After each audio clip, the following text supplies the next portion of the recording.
morning and welcome to The Breakfast Show. It's Ali Fateh, your host here on Revive FM on 94.0.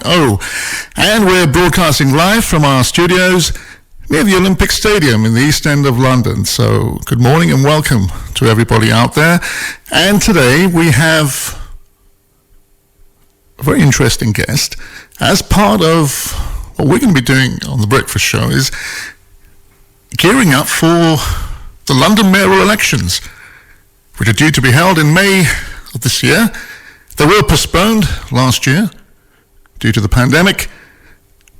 But this year, London will be deciding its future, a destiny which, over the last year, has resulted in, unfortunately, a lot of issues that have arisen, partly due to the pandemic, but also due to the vast amount of social, economic, and cultural needs which London needs to address. We will be interviewing a number of candidates, but today we're going to start with one of the leading candidates, an independent candidate, not aligned to any political parties. Her name is Farah London, and she'll be joining us right now. So let's welcome our guest, Farah London. Good morning. Good morning, Farah. Welcome to Revive FM. Thank you for having me. It's great to be with you and your listeners. It's a great pleasure. I think, Farah, we should introduce you, first of all. It's a unique campaign you're running, Farah. It's something which I think our listeners, our audience, need to sort of look into. I've obviously had a look at the background and obviously a little bit about why you're running and why you're campaigning. Just give us a little idea, Farah, about your background and what basically motivated you to run as mayor. You know, thank you so much. I would like to say what we are running is an honest campaign. For the first time, people actually get to see an opportunity of an independent candidate, someone that will represent them. We've lost our pride in London. People no longer value what it means to be a Londoner. Our communities are disconnected. Voices are being suppressed. Society is fractured. And we need to see actual change. And unfortunately, with politicians, they're tied to political parties and they only represent their political values. They do not represent the people of London or the actual problems of London. And like many people, I'm fed up of seeing the state of London. I'm fed up of politicians ruining our city. I like to call them career politicians because they best serve themselves. They don't serve the people of London. So when obviously this was delayed another year, I decided it was time that London actually had someone that represented them. And that motivational sort of kind of drive was basically built reading your bio, Farah, and sort of seeing some of the videos that are available on social media and the internet, just to let our listeners know a little bit about you. You've got a background in commercial finance and the corporate sector. What made you go into politics? I think it was a natural progression for me because I have cared about society, I've cared about communities. I've been volunteering for over 20 years in communities all over London, all over the world, in fact. And I think it gets to a point when you really see what's going on and how things aren't improving. They're getting worse. I mean, these last 4.5 years of the current mayor have been absolutely horrendous. I am so shocked, being a Londoner born and bred, to see the state of London, to see the disconnection, to see the crime, see the lack of opportunity. And this is not the London I know. And it's all about bringing London back. We need a leader. We need a leader that is going to represent the people, but actually has a vision and has direction and can actually help the economy. Let's make it a thriving economy. There's so much we can do in this incredible city that we call home. And I think that's really my motivation, to see what the future, to see what we can do to put more money back into people's pockets. Because the way we're heading, things are just getting bad. People are leaving London. And, you know, we need to be actually making sure people want to come to London, making sure investors want to invest in London, and we need to take urgent action now. And that's why I'm standing, because I have that vision, I have that direction. My past experience really has assisted, and I've actually been dealing with governments for many, many years all over the world, international governments. So I've had a great, I would say, a great understanding of politics, and that's why it really felt like a natural progression to actually say, I think it's time. And one of your great slogans is getting London back.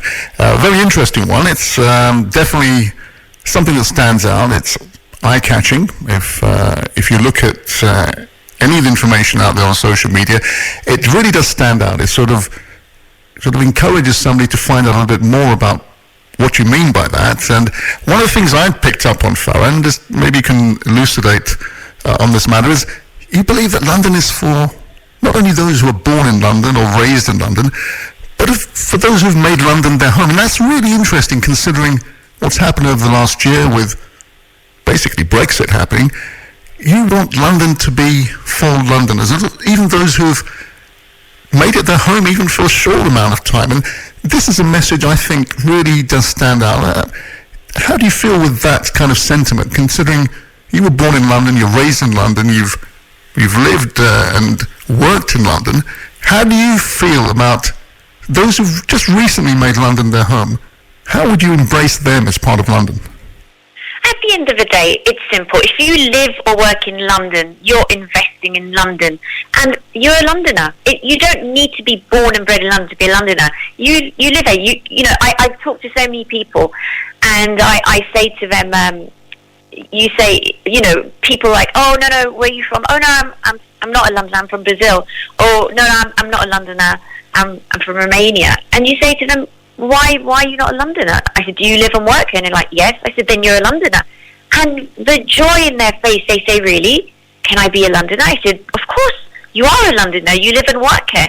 This is your city. This is your home. Of course you're a Londoner. And immediately they feel united to be part of something. And this is why I say that we're disconnected. We need to unite people. We need to make people feel part of this great city.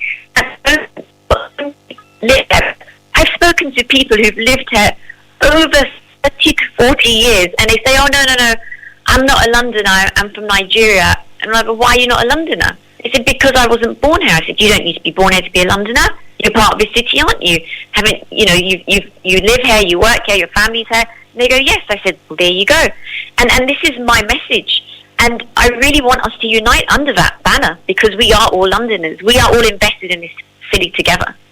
That message is loud and clear, Farah. And another thing which has been very interesting, of course, this week, we saw the incredible scenes of the inauguration of the new President of the United States, and a message of real inclusivity. And anyone who saw the inauguration, regardless of their political leanings, must admit that there feels like a breath of fresh air internationally, in the arena of politics, in the arena of social justice, maybe. Your campaign sort of is very similar to the campaign, almost like an American mayoral campaign, in the sense that New York, for example, New York has almost a similar ethos. Everyone is a New Yorker, regardless of how long they've lived there or how long they've worked or been present there. Why do you think that's been a little bit more difficult to? Well, you put it very succinctly as who is a Londoner, and why, even for a short time, if they've lived in London, they can become Londoners. Why do you think there's that little disparity between how New York has approached its citizens and embraced everyone as a New Yorker, yet London has had that kind of reticence, a little bit of a longing to become a Londoner? And why do you think that is? Do you think it's cultural or something that hasn't really caused Londoners to reach out to other Londoners? Because many people say from outside of London, when they come to London, they feel a little bit out of place, a little bit unwelcome. Is that just the case of a big city, or is that something that Londoners have to work on to embrace others? It's lack of leadership. If your leaders don't unite you, how are you going to be united? And the problem is with politicians, they're too busy playing party politics, all they do is, the Reds and Blues, all they do is argue with each other, and they don't actually look at the problems in society, how fractured we are. So if you have a right leader that actually unites people and welcomes people, it's a natural progression where, no one's actually ever said that before. No one's raised this. No one's actually challenged this. So if you actually challenge that mindset, then it's a natural thing where people they think, actually, why not? This actually makes sense. And then people start feeling welcomed. It's really about being a great leader and leading people in a direction where we unite together. You've seen in the past where, that's one thing I really love about London.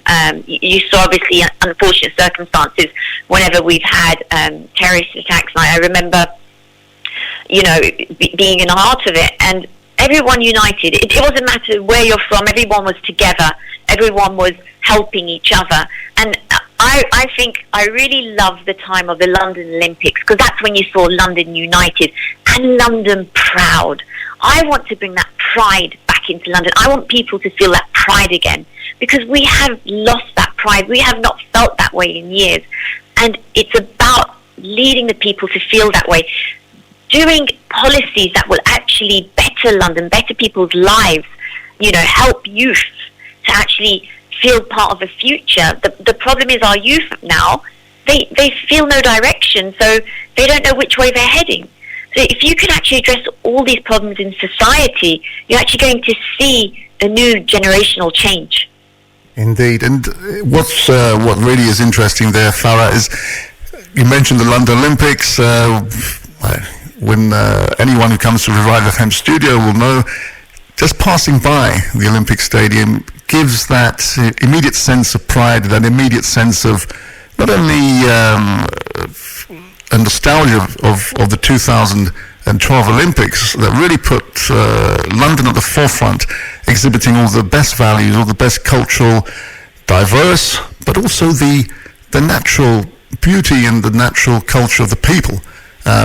Through the great ceremony at the London Olympics, but also the way that it was conducted and the way that, as you said quite rightly, the inclusivity and the welcoming nature, which really did showcase London in its best form, and we're really just a stone's throw away from the Olympic Stadium. So yeah, we have a constant reminder of that. And when you say to bring London back, that really does hit home. And once in the next half of the show, we'll be talking a little bit about your specific manifestos, and there's some very interesting ones. But the question about leadership, just to let you know that when it comes down to personalities, that's why I mentioned it. Will we be heading towards more of an American style contest where personalities have to come forward? You said leadership. Leadership can only be exhibited, can't it, Farah, when personalities actually come forward. Do you feel that there are a lack of personalities at the moment, and that's probably where you can fill the gap in that lack? I think the problem is we've got politicians who serve themselves, and that is the main problem that we have. Politicians, they're self-serving, they're looking for their next career step. So personalities are very important, because that makes up, the DNA of who you are, what you care about, what you think about. So personalities obviously are very, very important. They do play an important role, because that's where people are either going to, understand and side with you. So it obviously all goes hand in hand together. I don't think we're definitely leading towards any American style, because, we are, again, very unique in our systems. And, the way we handle things here are very different to the US. But I do feel there has definitely been a lack of personalities, in the mayoral elections. London hasn't really, it's quite interesting statistics. If you look at 2016, it was almost over 3.4 million who are eligible to vote didn't vote. And that's because people just haven't been involved. They haven't cared. But this is where I say to people, now looking at the state that London's in, we need people to care. We need people to get up and get out there and make a vote to make that change, because if we don't, we're never going to change London, and London needs to change. We cannot let London be destroyed under the current leaders, and we really need people to rise up break the barriers and make a change. That's very succinctly put there, Farah. I tend to ask this question with political interviewees quite a lot, and it's one maybe which does cause a lot of surprise for some people, even sometimes for the person who I'm asking the question of. What was the actual eureka moment? Where was that light bulb moment when you thought, yes, I'm going to run as mayor? Can you pinpoint it as to one incident or one specific episode in your life recently? Because to move away from the corporate sector, from commercial life, and then focus with a lot of your philanthropic work, with your social work, it's not easy. What was that light bulb moment? Where was it? I honestly would say I was actually inclining to go into politics more and more. Like I said, over 10 years I've been dealing with international governments all over the world. So I was heading in that direction. But it really was last year, April, when we're obviously in this pandemic, we're all in lockdown. I'm at home, and obviously the elections, we know, obviously were postponed. And I just had an epiphany moment where I sat down and I said, oh my God, there's no really proper, credible candidate really giving Londoners an opportunity to get out there and vote and make a change for London. And I was looking at all the mayoral candidates that were standing last year, and I thought, but what's their message? What's their direction? What do they stand for? And I really just didn't come back with anything. And I thought, if we don't do something, we're going to be stuck with the current mayor. And then at that time I said, no, I will not allow that to happen. We cannot have him for another term. He has destroyed our city, and he has let so many people down. And it's apparent in just looking around how bad things are. And I decided at that moment, I will stand up and I will make that change. I will make history happen. I want to be the first female mayor of London. We've never had a female mayor before. And I said, it's time. That's a message that's very loud and very clear, Farah. And anyone listening from the London Mayor's office, we know that you do tune in and listen to us sometimes. I hope that message has come across, because this is a message that is probably going to be echoed over the next couple of months in the run-up to the campaign. This is something which we're going to discuss a little bit further, Farah. We're going to go into a short break, and then listeners and audience, we're going to hear from Farah about some of her social work, some of her community work, but also some of the passions that she has developed over the course of her political career in social work and her business life. And we'll hear a bit about her unique policies and her manifesto. Farah, please hold on and join us after the short break. Thank you.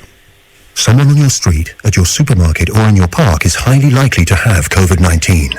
This is a national health emergency. Around 1 in 3 people have no symptoms and are spreading it without knowing. So it's critical we stay home. Don't meet anyone outside your household or support bubble except for exercise. Only go out if it's essential. Stop the spread. Stick to the rules. If you bend the rules, people will die. Stay home, protect the NHS, save lives. Did you know that girls like Noura walk an average of 3 miles every day in search of clean water to support their families? Minhaj Welfare Foundation believes you can end the water crisis by building small and large-scale water projects. Your charity is helping improve the lives of communities living in the poorest regions of the world. However, more needs to be done. Support Water for All. Donate today. Call us now, 0300 30 30 777, or visit us on minhajwelfare.org. Here at Duncan Lewis Solicitors, we specialize in immigration and family law. We have a proven track record of successful applicants who we've helped secure permanent residency for. From spouse visas to seeking asylum, our expert advisors will assist you throughout the whole application process. We offer a free no obligation consultation, so call us now on 0208 432 3350. That's 0208 432 3350, or visit us at 298 Romford Road, London, E7 9HD. Nikah, talaq, counseling on matrimonial disputes, Islamic wills, Islamic law of inheritance, or an Islamic verdict on any other issue. The Muslim Sharia Council is at your service. We provide official certification, and our experienced and highly qualified imams are available to provide you with guidance when needed. MQI London is based at 292 to 296 Romford Road, Forest Gate. We are open from Monday to Friday 2 to 4 p.m. or alternatively call us now on 0208 257 1786. Thinking about selling or letting your home? With Maxwell Estates, you don't need to look any further. Well established with over 15 years of experience, Maxwell Estates are specialists in residential sales and lettings. We manage over 200 properties in and around Northwest London, keeping our landlords and tenants updated with all the latest laws and legislations. Based in Edgware, our experienced specialist negotiators always ensure we maximize the full potential of your property. Call us now on 0208 952 0808 for a free no obligation quotation, or visit our website www.maxwellestates.co.uk for further information. Maxwell Estates, the name you can trust. कोविड-19 की नई तब्दील शुदा किस्म बहुत तेजी से फैल रही है। कोविड-19 से मुतासरा हर 3 अफराद में से एक में अलामात जाहिर नहीं होती हैं, लेकिन इनसे वायरस फैलता है जो दूसरों की जिंदगियों को खतरे में डालेगा और एनएचएस पर फिर से दबाव बढ़ सकता है। वैक्सीन मुस्तकबिल की एक बड़ी उम्मीद है, लेकिन मुतासरीन की बढ़ती हुई तादाद को अभी से रोकना है। एक मर्तबा फिर हमें घरों पर रहना है, लेकिन अगर बाहर जाना मजबूरी है तो याद रखिए, हाथ धोएं, चेहरे को मास्क से ढांपें और दूसरों से फासला रखें। अपने घरों पर रहिए, एनएचएस को और अपनी जिंदगी को महफूज रखिए। If you want to advertise your business on Revive FM, then visit www.revivefm.co.uk or contact our sales team now on 07944 565616. That's 07944 565616. Advertise with Revive FM. Revive FM 94.0 on the radio, on your mobile and online. Welcome back to Revive FM, and we're going to continue a very interesting discussion today with one of the London mayoral candidates for the election in May of this year, Farah London.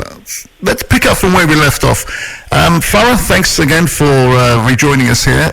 The real interesting part about your campaign, and you highlighted it just before the last ad break, as an independent female candidate, do you find that the wealth of experience you have in the commercial sector and dealing with many international situations, whether it be in commerce or whether in politics, has that had a big effect on your current campaign? What's the response been? Because you are an independent female candidate, you're not aligned to any political party, and the voice that is needed is probably something that is different and separate from anything we've seen so far. What is that particular unique character and quality that you brought to this campaign? What has been the reaction from people that you've met and people that you've talked to? You know, one common sentence people say to me, and I've heard it so many times, is, "You are a breath of fresh air. It's about time." And I really feel people actually have been waiting for this. People love the message because finally we have an alternative. Finally we have someone that's actually speaking the truth of the reality of what we're living in, and actually wants to do something about it. We're not dealing with, politicians arguing with each other. You did this, you didn't do that. No, I've done a great job. No, you've got all these problems. We're actually dealing with a Londoner speaking to the people and having credible solutions. So my whole campaign is actually based on, what am I going to do? What am I going to change? How am I going to change it? Because it's all about transparency. We don't have that. We don't have. I've gone. What's unique about my campaign and my manifesto, I've gone to the grassroots to talk to the people of London, but most importantly, to listen to the people of London. And that's how my manifesto has been written, by listening. I've gone into societies, I've gone and spoken to even gang members to understand what's gone wrong, why are we here, and then to actually then write policies to make change happen. So when people talk to me, they actually say, yes, you're right. And we can actually change things significantly in a city with very small changes, but they haven't been done before because we have not had a leader that actually looks to do things better for the people. We've had leaders that are politicians that have a political agenda. I don't have a political agenda, and I love the fact that I'm independent because I don't have a bias. I can actually sit there and say, okay, how can we make things better for Londoners? What do we need to do? And I am so available. Anyone, whether you message me privately on Twitter or on Instagram or through the website, people, they send an email, they send a message, and they ask about something, and I say, let's have a conversation, let's talk. And it shocks them. They're like, and I actually do call them, I do speak to them, and it shocks them, like, oh, thank you for taking the time. I said, of course I'm going to take the time because you have a right to know these answers. So any of your listeners that want to reach out, wants to talk to me, please do, and I will take the time to talk and listen to you. That is something that is unique.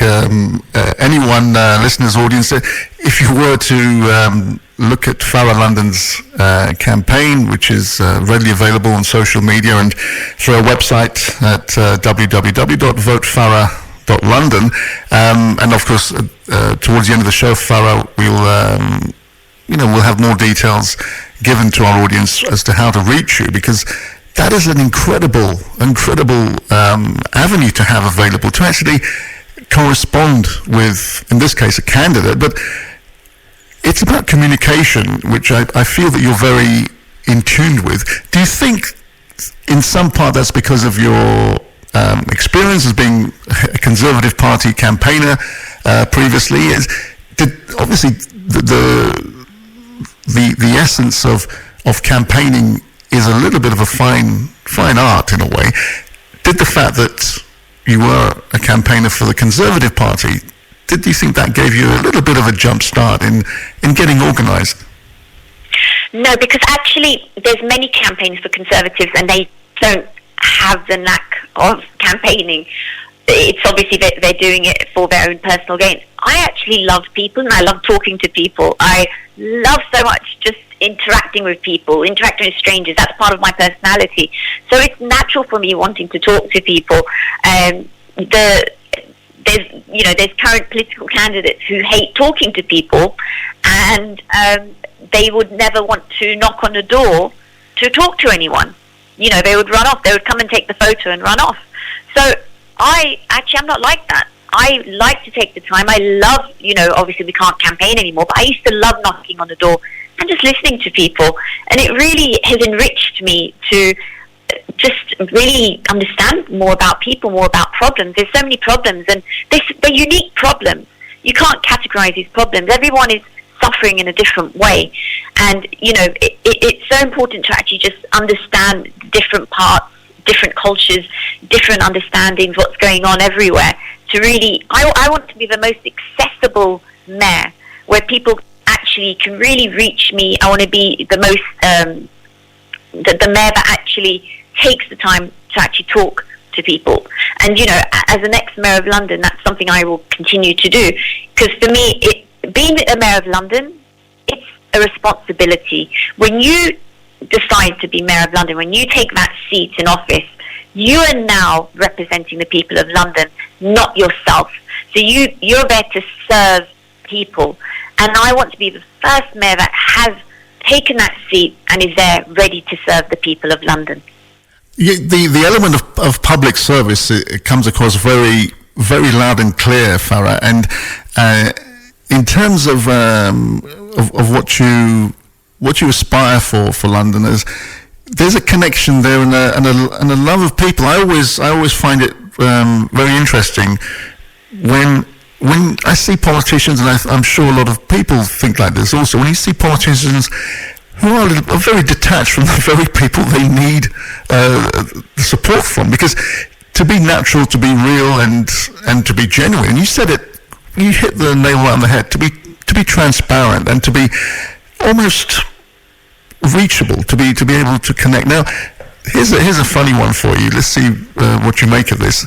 You've got some really great ideas, innovative ideas, particularly in, for example, setting up business grants for female entrepreneurs.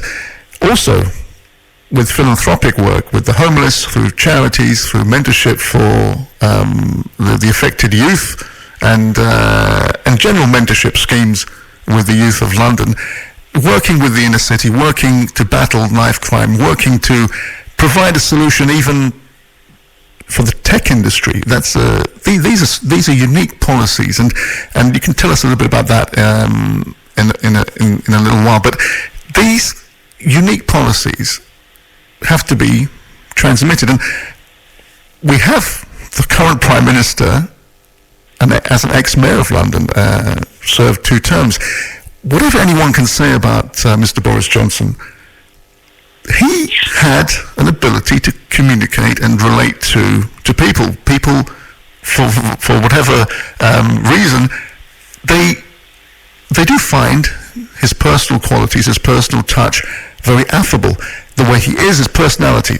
This is not a personal opinion. I'm just saying what is out there. Because let's face it, Farah, London, with 2 terms of Mr. Boris Johnson and this 1 term of Mr. Sadiq Khan, London quite rightly needs that little personal touch.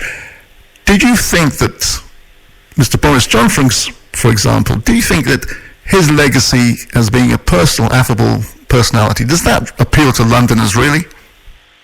I love to say this about Mr. Johnson. Boris is like Marmite. You either love him or you hate him. And, it was his personality. There's one term he always said, I'll never forget. It was before we got the London Olympics, his ping pong is coming home. And that's to his personality, it's wacky, it's crazy, but it's Boris. And, personality does play a very important part. However, people are very disappointed now. I left the Conservative Party because I was disappointed. And it just didn't resonate with me. At the end of the day, I have voted Labour in the past. I've voted Conservative. You give Londoners an opportunity to decide what's right. And this is why I feel an independent mayor is right, because we've had independent mayors before. We had Ken Livingstone, and he actually did quite well. People actually were quite pleased with what he did. So we have had independent mayors, so people can break that habit. And I really feel we really need to, give people the opportunity and really encourage people to get out there and make that vote, because it matters more than ever right now. So I think, yes, personalities are very important.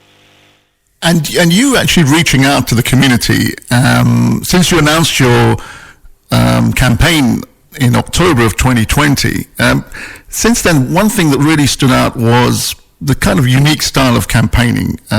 During the COVID pandemic, you've gone basically house to house with donations, with reaching out to communities who need food packages, indeed, to even be there for the community in areas where there is a problem with homelessness, there's a problem with knife culture crime. And another thing, which is a little bit light-hearted here, Farah, which is incredible, you visited every police station in the London Borough and distributed donuts, which I find that one of the most incredibly unique feats, but not as incredible as the fact that you managed to visit every police station within 2 days.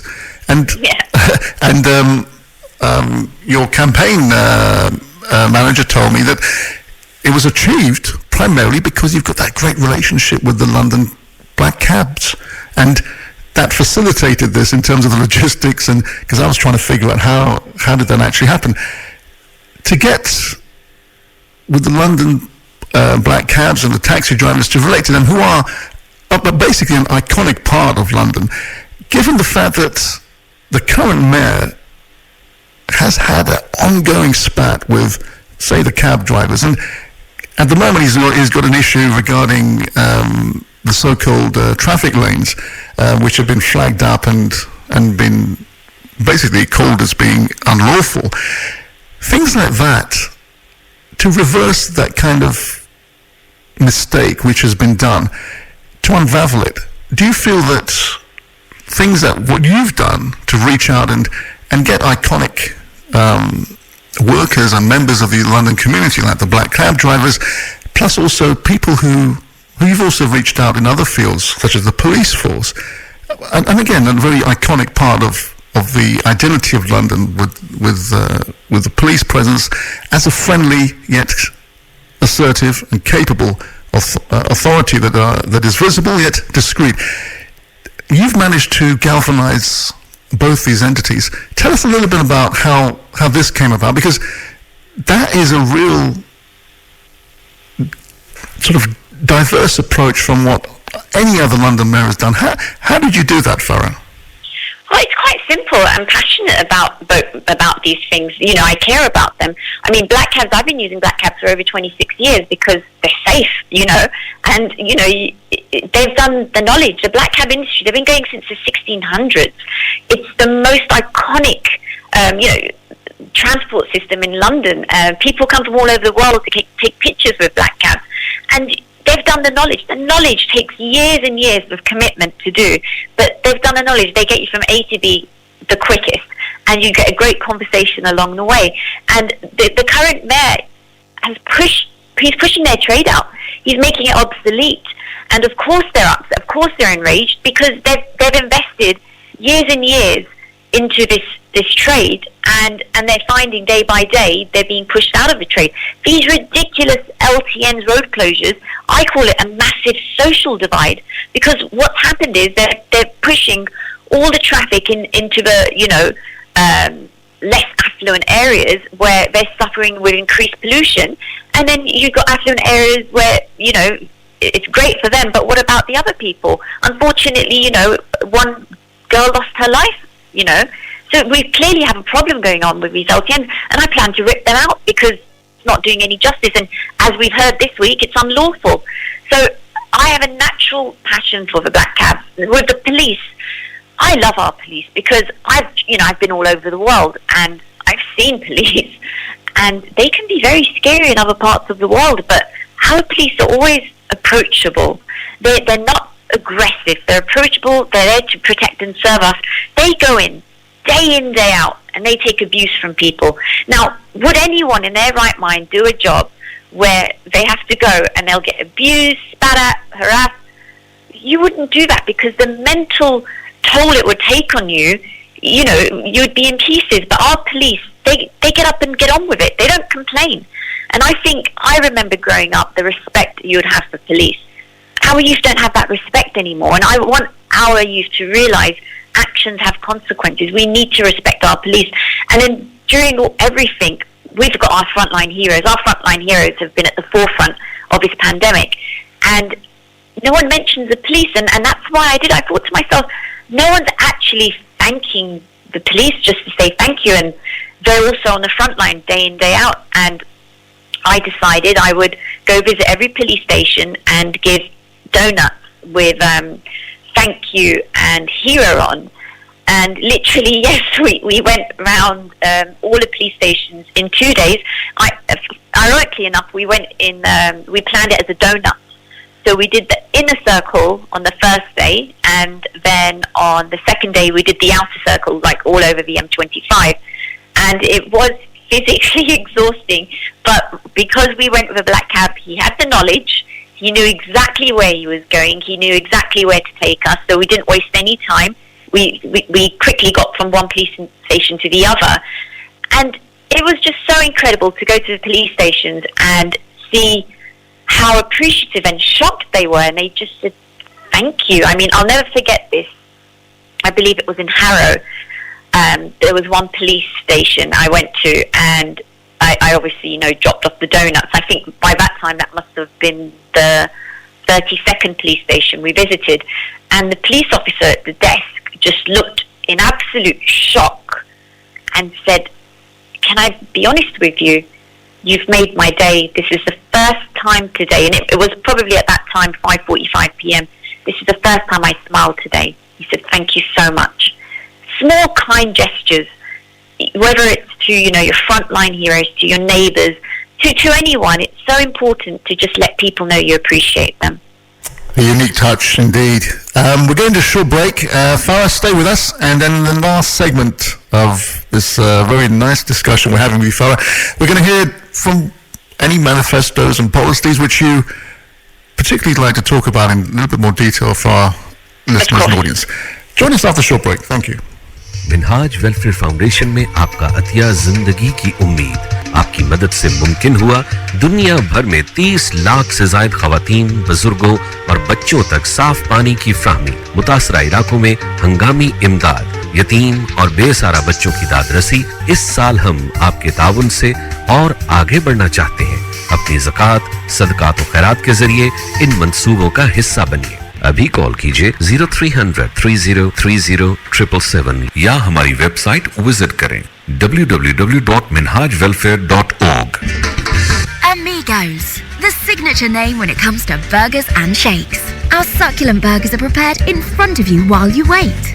Whether you go for our 6-ounce Mexican or our 10-ounce Texan, or you decide to go for our messy fries or our buffalo wings, one thing you're guaranteed is quality. Dine in with your friends and family at 400 Cranbrook Road, Gants Hill, or order in on Uber Eats, Just Eat or Deliveroo. Amigos, hats off to great burgers. Super Best Meze Grill, the Turkish restaurant where all our food is prepared to perfection. Our mixed grill family platters include lamb shish, chicken shish, Adana kebab, lamb ribs, chicken doner, chicken wings and lamb chops, and all are served with rice, salad, along with a selection of our cold mezes. To see our full menu, go to superbestmezegrill.co.uk. For the perfect dining setting, visit us now at 21 to 23 Broadway, Stratford, E15 4B, or call 0208 555 335. Super Best Meze Grill. If you want to advertise your business on Revive FM, then visit www.revivefm.co.uk or contact our sales team now on 07944 565616. That's 07944 565616. Advertise with Revive FM. Someone on your street, at your supermarket or in your park is highly likely to have COVID-19. This is a national health emergency.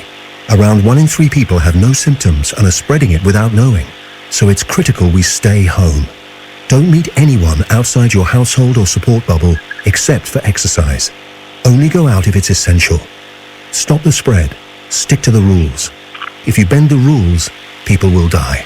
Stay home, protect the NHS, save lives. Looking to get your finances in order? MR Accountants has you covered. We provide a full range of accountancy and taxation services, including annual and management accounts, self-assessment tax returns, VAT, bookkeeping and payroll services. We ensure you're kept up to date with the latest legislation, and our client-focused approach helps us plan your business finances from savings to investments. We are MR Accountants. Visit our website at mraccountants.com or call us on 0203 432 9138. Minhaj School of Islamic Sciences provides quality Islamic education for children aged between 5 and 15 years old. As well as teaching classical Islam including Tajweed, Fiqh, Seerah and Aqidah, we endeavour to equip children with essential Islamic manners, morals and values. Here at MSIS, our experienced teachers create an inspirational learning environment where we strive to cater for the needs of every child. For enrolment inquiries, inquire in person at Minhaj School of Islamic Sciences,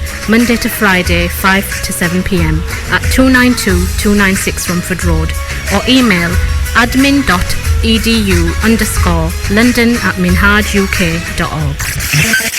Revive FM 94.0 on the radio, on your mobile, and online. Welcome back to Revive FM on 94.0. We're here with our guest, Farah London, campaigning as a mayoral candidate for the 2021 elections that are coming up in London in May. Farah, we have kind of got to know you a little bit here, and our audience and listeners, I'm sure, are very intrigued to find out a little bit more about exactly some of your detailed policies and part of your manifesto, which is clearly available on social media, on your website, etc. One thing that stood out for me was the unique, diverse range of policies that you cover. We did talk about, or I mentioned at any rate, the fact that the philanthropic work, the social and the community aspects of work and mentorship, and also things such as campaigning for giving grants for female entrepreneurs. Amongst other things, you also have this unique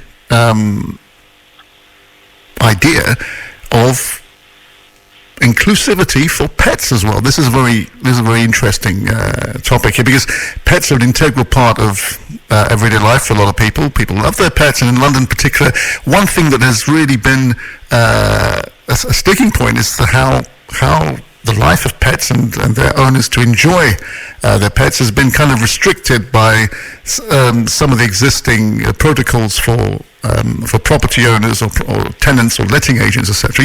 You've got a unique policy there, but also one other thing that I noticed, and this is in line with what people have been talking about at the moment, where Mr. Boris Johnson, bringing him up again, of course, the Prime Minister, he has been there's been speculation he's wanted to make London almost like a Singapore on the Thames as a low tax magnet for businesses, etc.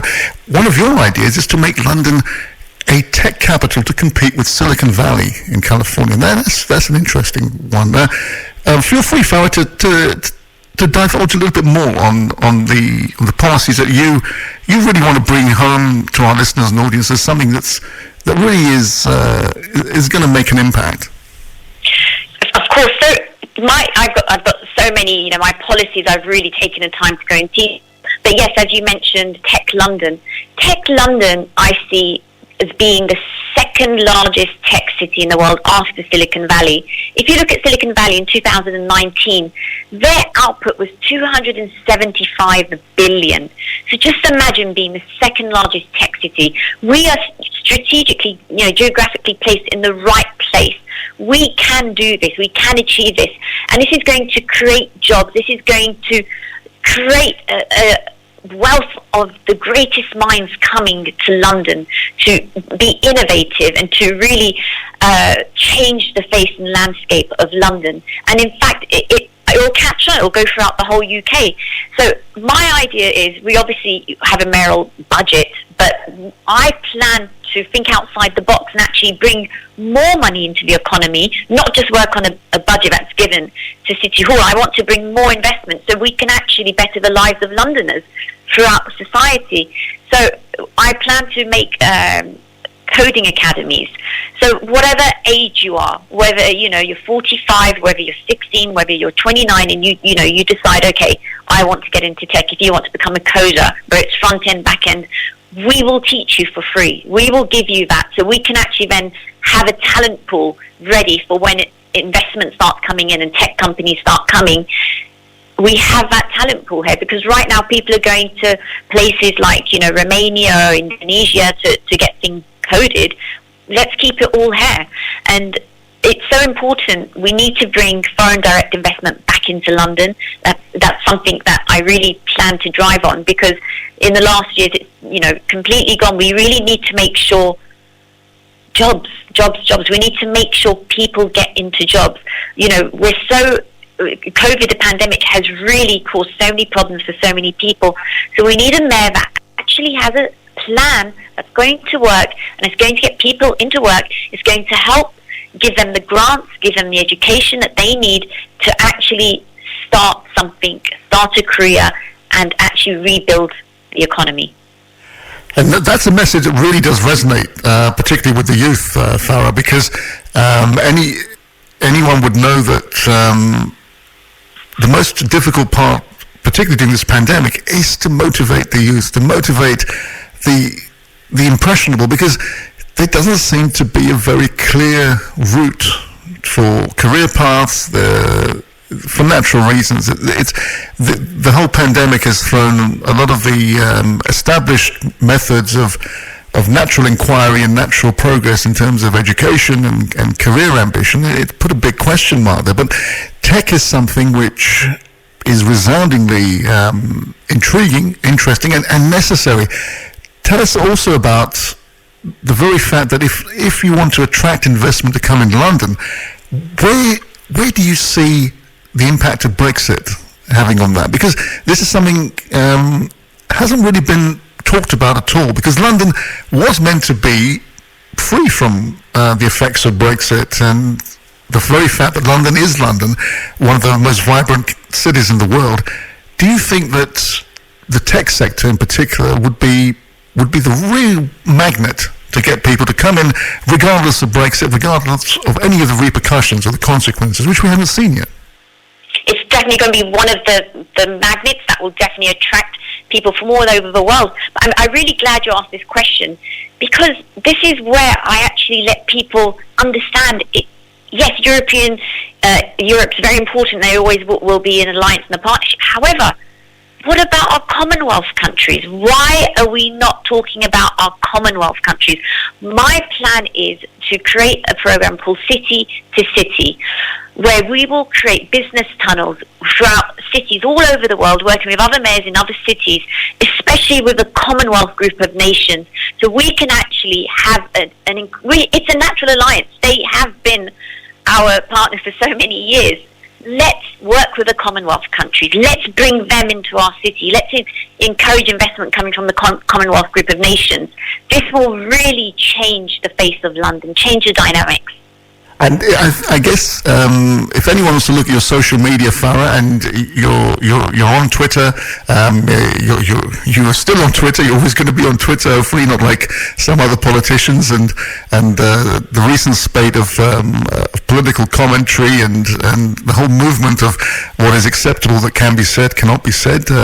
Twitter is a very good medium, and anyone who wants to find out more about you're on Twitter, you do tweet regularly.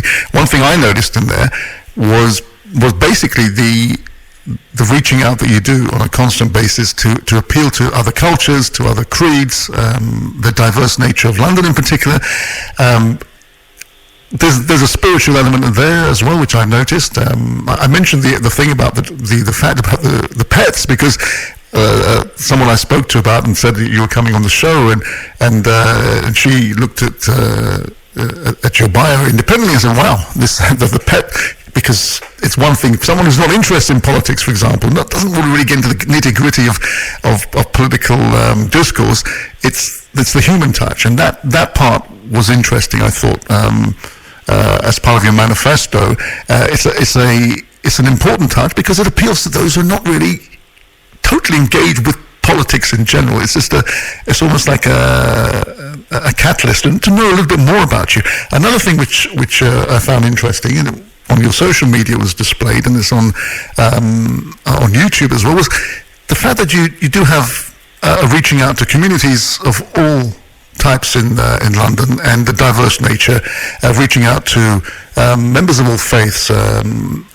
How do you find that part important, Farah? And just to round off and close this lovely discussion, tell us a little bit about that part of your personality and what it means to represent London in that way.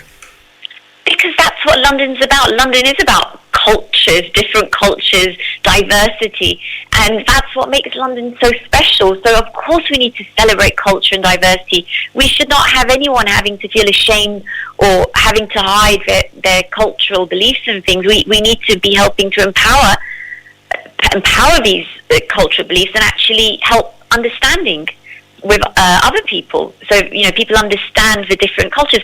That's what really unique, and I really want people to feel proud about where they come from and who they are, but also know that they're a Londoner. They can be both, and I think that's the problem. No one's actually done that before. So we have, we've divided society into segments, but people can be both. You can be a Londoner, and you can also come from another country. So if we actually look at things this way, just imagine how united we can be, and the curiosity of people wanting to understand more. It's all about having a great leader that actually makes people really reach to other cultures and things. And what's really important, one thing we haven't touched, I'll quickly touch on, is youth empowerment. And that's so important because, many of your listeners will have families and have children. And it's true, they don't have any opportunities. We have let them down, and that's not acceptable.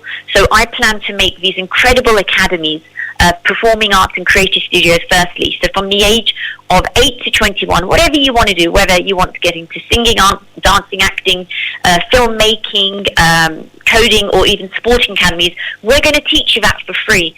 I want to say, let's make the next generation of entrepreneurs, and we're going to have, free access to equipment, recording studios, so we actually give them these opportunities to stay away from crime, stay away from knife crime and things like this.